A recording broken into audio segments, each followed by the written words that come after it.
ઓમ શ્રી ગણેશાય નમઃ. જય શ્રી કૃષ્ણ મિત્રો. પોપટ અને મેનાની આપણે એક સરસ મજાની વાર્તા સાંભળીશું. મિત્રો, આ વાર્તા ખૂબ જ જરૂરી છે. આપણા આ જીવનમાં આ વાર્તાનું જ્ઞાન ખૂબ જ જરૂરી છે કે કોઈનો આશીર્વાદ આપણા માટે કેવી રીતે સુરક્ષા કવચ બની જાય છે, આપણા ઉપરથી ઘાત કોઈના આશીર્વાદથી કેવી રીતે ટળી જાય છે, એ સરસ આ વાર્તામાં તમને સાંભળવા મળશે. મિત્રો, આ કોઈના અંતરમાંથી નીકળેલા આશીર્વાદ આપણા વિધિના લેખ પણ બદલી નાખે છે. તો આ સરસ મજાની વાર્તા મિત્રો તમે ધ્યાનથી સાંભળશો તો તમને ખબર પડશે. એટલે પૂરી અંત સુધી આ વાર્તા સાંભળવા તમને વિનંતી છે. એક પોપટ અને મેનાની જોડી શિવજીના મંદિરે બેઠી હતી. તો બંને શિવજીની બહુ ભક્તિ કરતા હતા. ત્યારે મેના પોપટને 3 સવાલ પૂછે છે. પહેલો પ્રશ્ન કહે છે કે સંસારમાં સૌથી મોટો ધર્મ કયો છે? સંસારમાં સૌથી મોટું દાન કયું છે? સંસારની સૌથી મોટી શક્તિ કઈ છે? ત્યારે પોપટ મેનાને કહે છે, જો તને હું આ પ્રશ્નના જવાબ સીધા સીધા આપીશ તો તને એનું ઊંડાણ શું છે, એનું મહત્વ શું છે, તને એ નહીં સમજાય. માટે તને હું એક સાચી અને એક જૂની પૌરાણિક કથા તને કહું છું, એમાંથી તને સમજાઈ જશે. તો સાંભળ. એક નગરમાં એક બહુ મોટો શેઠ રહેતો હતો. તે બહુ સારો હતો, દયાવાન હતો, ખૂબ જ ધર્માત્મા માણસ હતો. દાન પૂર્ણ ધર્મમાં બહુ વિશ્વાસ રાખે. તે શેઠને ત્યાં એક પુત્રનો જન્મ થયો. સરસ રીતે એને પાળી પોષીને મોટો કર્યો. તે પુત્ર જ્યારે મોટો થયો ત્યારે તેણે એક ઘોડીની જીદ કરી. તે શેઠે તેને ઘોડી પણ લઈ આપી. શેઠનો પુત્રનું નામ હતું ધર્મવીર. ધર્મવીર એક દિવસ ઘોડા પર સવાર કરીને નગરમાં ચક્કર મારવા માટે નીકળ્યો. ત્યારે તે બહુ દૂર સુધી પહોંચી ગયો. જોત જોતામાં ઘણો આગળ નીકળી ગયો અને એવી જગ્યાએ પહોંચી ગયો જ્યાં કોઈ પાણીની વ્યવસ્થા હતી નહીં. ધર્મવીરને ખૂબ જ તરસ લાગી. તે પાણીની શોધે ચારે બાજુ પાણીની શોધ કરે છે, ફાફા મારે છે કે ક્યાંક મને પાણી મળી જાય. બહુ તરસ્યો હતો. પાણીની શોધમાં ધીરે ધીરે થોડો એ આગળ વધ્યો. પછી તે એક એવી જગ્યા પર પહોંચે છે જ્યાં એક ગરીબ માણસ તરસ્યાને પાણી પીવડાવી રહ્યો હતો. તે ગરીબ માણસ ત્યાં પાણીની પરબ બનાવી હતી. તેણે ત્યાં બહુ મોટી સંખ્યામાં લોકો પાણી પીવા આવતા અને જ્યારે લોકો પાણી પીને તૃપ્ત થાય તો ત્યાંથી નીકળે એટલે એ ગરીબ માણસને ખૂબ આશીર્વાદ આપીને જતા હતા. આશીર્વાદમાં એવું કહેતા કે ભગવાન તમારા ભર્યા ભંડાર રાખે, તમારી આયુષ્ય લાંબુ કરે, આયુષ્ય લાંબુ થાય, ભગવાન તમને સદાય ખુશ રાખે, તમારા છોકરા પણ સુખ શાંતિ ભોગવે. આ બાજુ ધર્મવીર આ બધું જ જુએ છે. બહુ લોકો આશીર્વાદ આપે છે. તે ધ્યાનથી સાંભળતો હતો. પછી ધર્મવીરને પણ એવો જ વિચાર આવ્યો કે કેમ ના હું પણ પાણીની પરબ ચાલુ કરું, પાણીની પરબ બંધાવું, તરસ્યા લોકોને પાણી પીવડાવું, તરસ્યા જીવજંતુઓને પાણી પીવડાવું અને હું પણ બહુ લોકોના આશીર્વાદ પામું. પછી ધર્મવીર ઘરે જાય છે. ઘરે આવીને તેના પિતાને કહે છે કે મારે 20 માટલા જોઈએ છીએ. તેના પિતા તેને પૂછે છે કે તારે આટલા બધા માટલાને શું કરવું છે? ત્યારે ધર્મવીર કહે છે કે મારે એવી જગ્યા પર પાણીની પરબ બનાવી છે જ્યાં દૂર દૂર સુધી પાણી ન હોય અને ત્યાં લોકો પાણી પીવા માટે તરસતા હોય, તો હું તેમને પાણી પીવડાવું અને એના આશીર્વાદ પામું. પછી ધર્મવીરના પિતા ધર્મવીરને 20 માટલા લઈ આપે છે.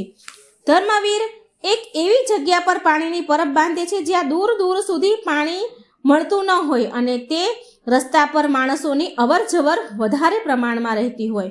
પછી ધર્મવીર પાણીની પરબ ઉપર બધાને પાણી પીવડાવે છે અને બધાના અંતરમાંથી આશીર્વાદ મેળવે છે અને બહુ ખુશ થતો હતો.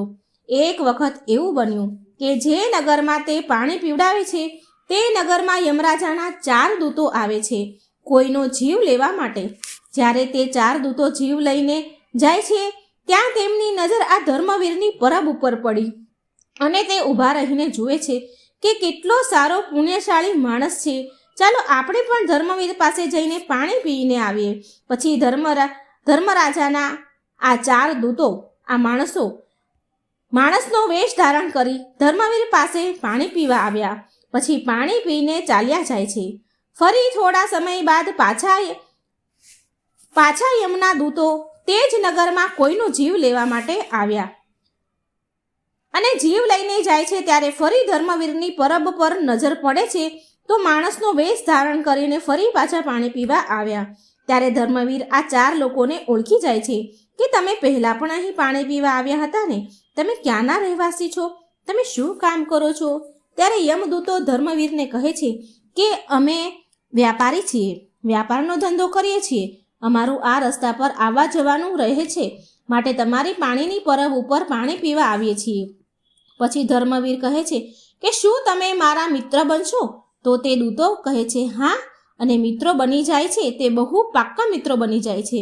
જ્યારે પણ યમદૂતો મૃત્યુલોક પરથી પૃથ્વી પર આવે ત્યારે ધર્મવીરની પરબ પર પાણી પીને જ જાય અને બહુ સમય સુધી સાથે બેસીને વાતો કરે.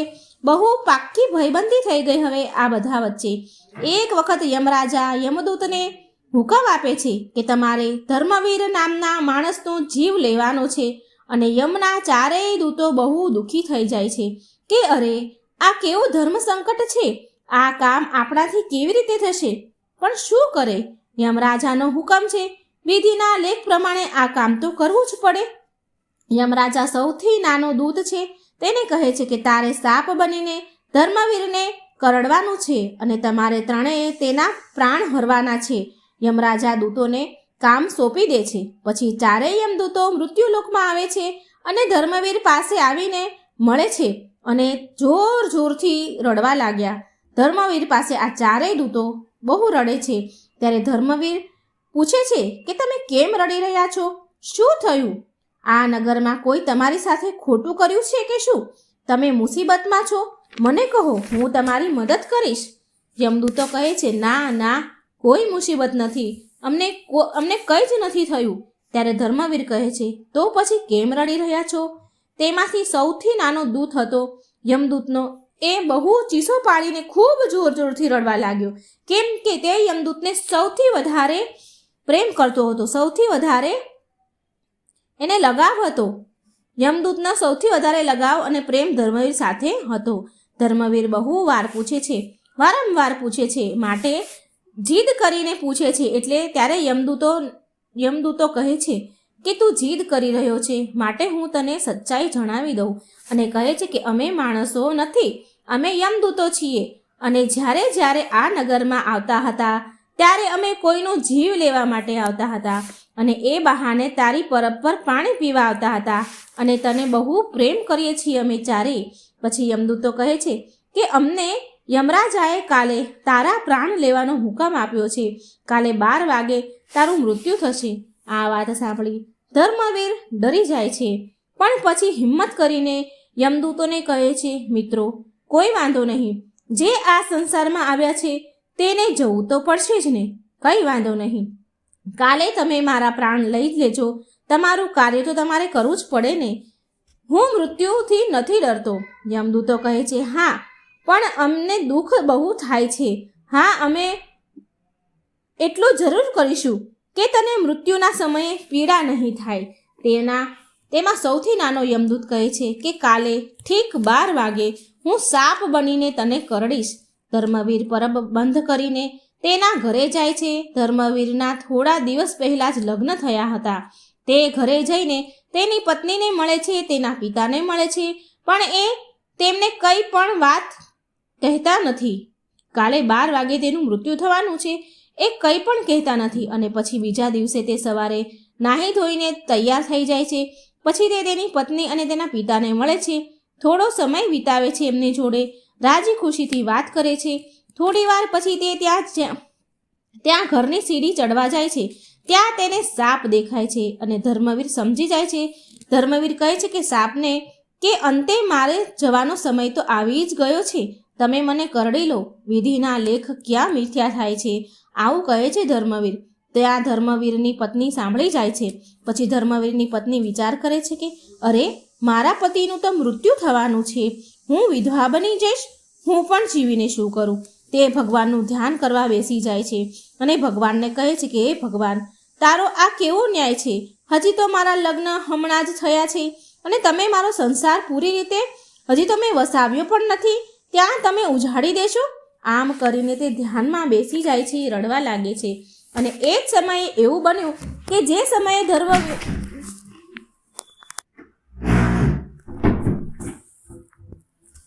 જે સમયે ધર્મવીરને સાપ કરવાનો હતો, બરાબર તે જ સમયે નગરમાં એક વિધવા સ્ત્રી એક પુત્રીને જન્મ આપે છે. તેના મહિના રહ્યાના થોડા દિવસ પહેલાં જ એનો પતિ મરી ગયો હતો, એટલે એ વિધવા બની ગઈ હતી. અને પછી એના પ્રસૂતિનો સમય આવ્યા પછી એ પુત્રીને જન્મ આપે છે. તે સ્ત્રીનો પતિ થોડા દિવસો પહેલાં જ મૃત્યુ પામ્યો હતો. તે વિધવા સ્ત્રી તેના પિતાના ઘરે રહેતી હતી. જ્યારે તે વિધવા સ્ત્રી બાળકને જન્મ આપે છે ત્યારે તે બહુ ભૂખી થાય છે. તે બહુ ભૂખ વેઠી નથી શકતી, એટલી તડપે છે ખાવા માટે. એનામાં હવે શક્તિ નથી રહી. તે તેના પિતાને કહે છે, મને બહુ ભૂખ લાગી છે, મને કંઈ ખાવાનું આપો પિતાજી. તેના પિતા તો અત્યંત ગરીબ હતા, એટલે એના પિતા કહે છે કે ઘરમાં ખાવાનું કંઈ જ નથી દીકરી, હું ભીખ માંગીને આવું તોય કોઈ પણ ખાવાનું નથી આપતું. આજે હું તને કંઈ ખવડાવી નહીં શકું. હું આજે પણ ભીખ માંગવા ગયો હતો, પણ મને કોઈએ કંઈ જ ન આપ્યું. મારી પાસે કંઈ નથી બેટા. તેની દીકરી કહે છે કે તો સારું, તમારી પાસે ખાવાનું તો નથી.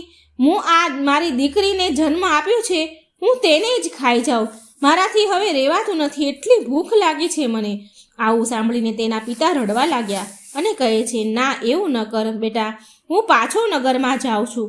જો કદાચ કોઈને દયા આવે અને કોઈ મને ખાવાનું આપે તો હું તને ખવડાવું છું. તેના પિતા નગરમાં ખાવાનું માંગવા જાય છે.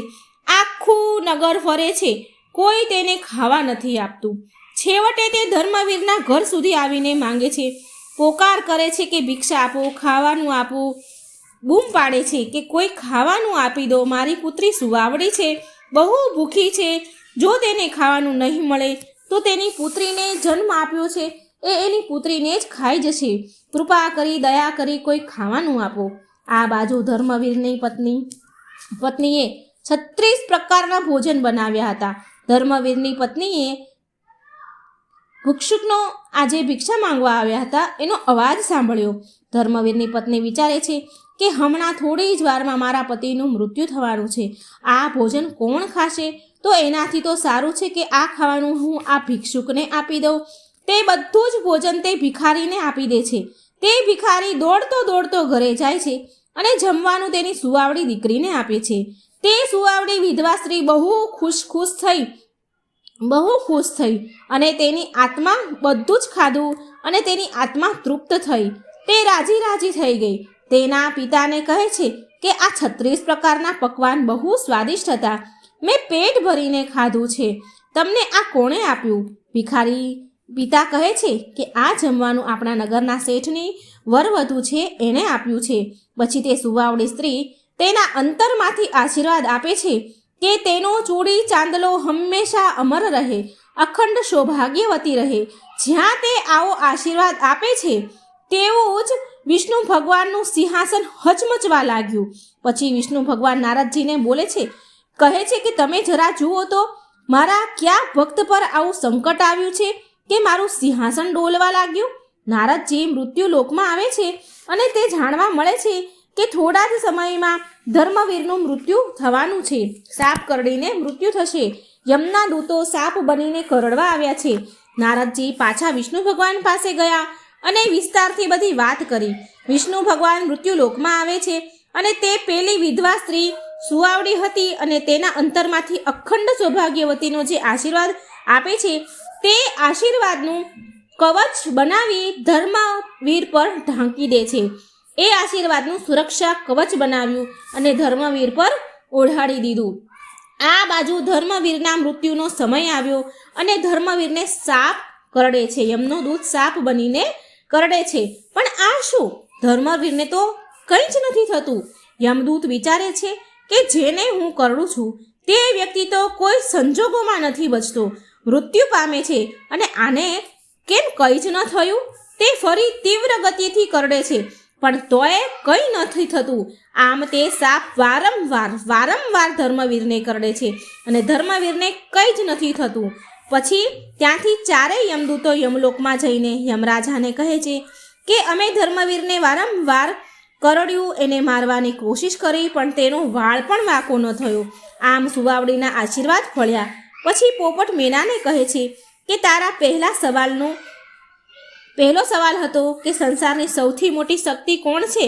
તો સાંભળ, સૌથી મોટી શક્તિ એ છે કે આત્મા પરમાત્મામાં લીન થઈ જાય અને તે સમયે તમે જે વાત કરો છો, જે પણ કહો છો તે સૌથી મોટી શક્તિ બની જાય છે અને યમરાજાને પણ હરાવી દે છે, મૃત્યુને પણ ટાળી દે છે.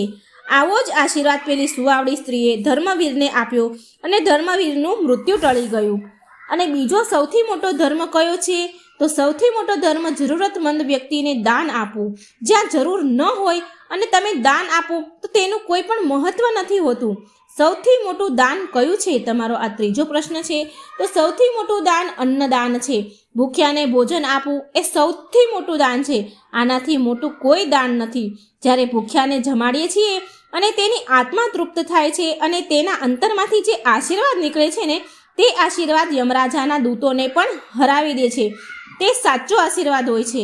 પરમાત્માથી લીન થઈને જે અંતરમાંથી દુઆ મળે તેનાથી મોટો કોઈ આશીર્વાદ નથી હોતો અને તે આશીર્વાદ જરૂર ફળે છે. તો મિત્રો, આ પોપટ મેનાની સરસ વાર્તા હતી. તમને જો સારી લાગે તો મારો વિડીયો લાઈક કરજો, શેર કરજો, મારી ચેનલને સબસ્ક્રાઈબ જરૂર કરજો. કમેન્ટ બોક્સમાં ભગવાનનું નામ પણ જરૂર